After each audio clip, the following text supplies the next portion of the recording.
Materials and processes are the things that really drive me more than anything else. The image for me is a lovely byproduct.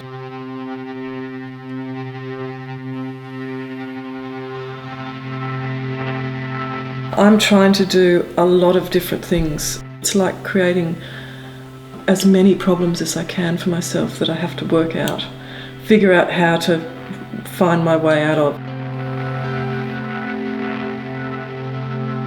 I love seeing what materials can do. I love being surprised by materials and trying new things with them. Experimenting is really my main process.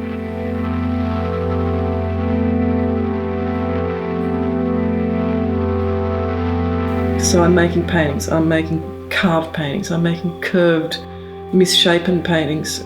They're not quite paintings, they're also sculptures.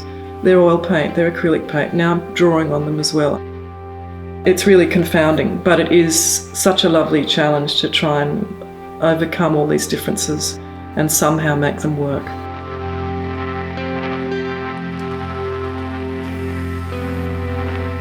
Before I start working on a show, I will always start with some sort of exploration on paper.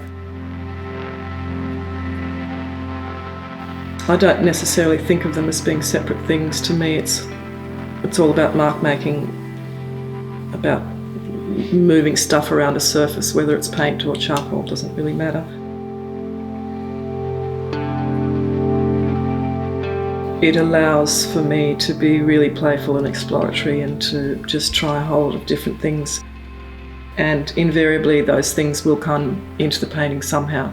So I might discover some process that I did on paper, and then I think about how I might be able to do that in paint or make that happen on a painting.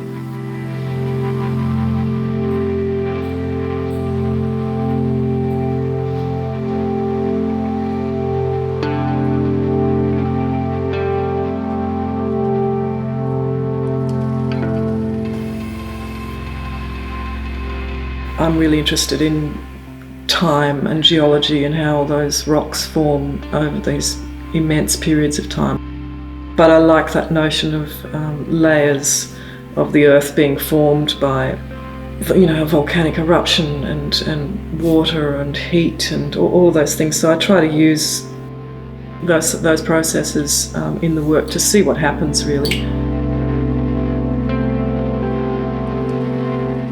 And by doing that, as I'm sort of learning about these processes, I'm finding ways to let the paint meander across those surfaces like they might do in nature.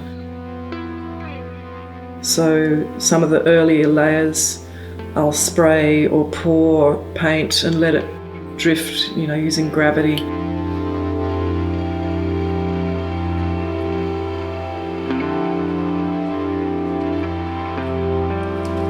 So I think a lot of my work, I'm trying to find ways of emulating some of the processes that I see in nature. My state of mind can occasionally leave the room. It is like it gets somehow dispelled by action, by activity, by being so very focused on what it is that I'm trying to do. And that state of no mind is quite lovely. It's not something you can manufacture. It's not something that can be contrived.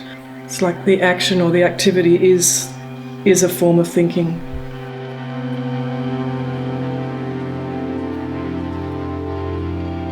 My ego and my desires and my longings are not involved any longer, and I think really interesting stuff happens when all of that stuff has been kind of cleared out of the way.